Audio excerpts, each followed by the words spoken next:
So hello and welcome to part 8, and in part 8 we will feature the SQL Server always on installation module.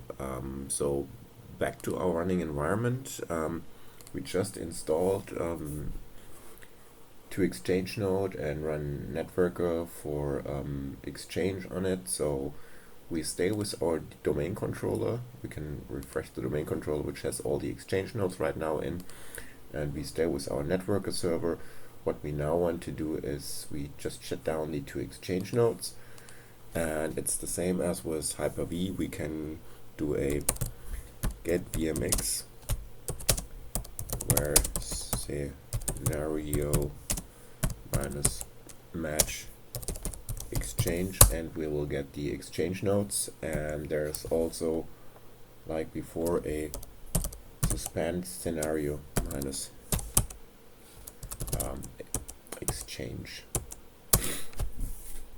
So this will end the both exchange or suspend both exchange servers,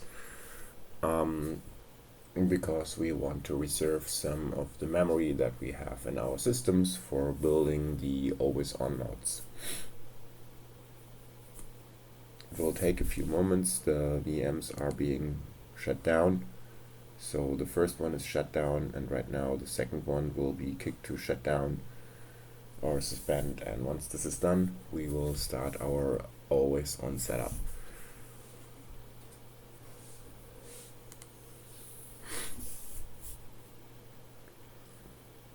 I will recommend always doing that, not having too many scenarios running unless you have a 32 or 64 gig machine.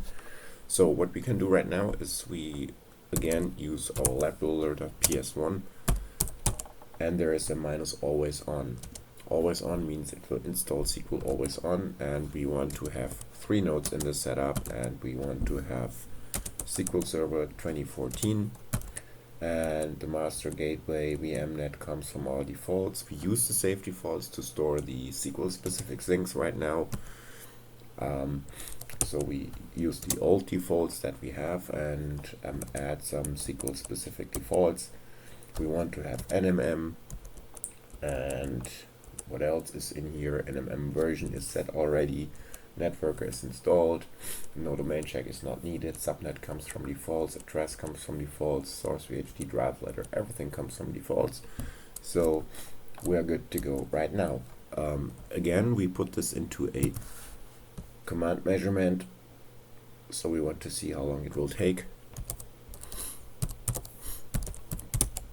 to just do the setup of always on.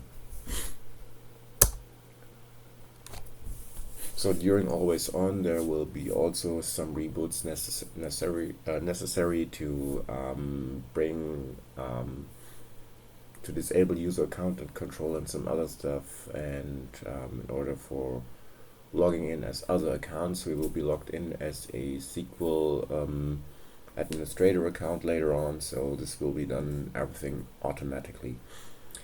We will leave the setup running here at this part, and we will tune in later once SQL is installed, and I will just browse with you to what gets installed after the 3-node setup is done. Thank you, and stay tuned for chapter 9.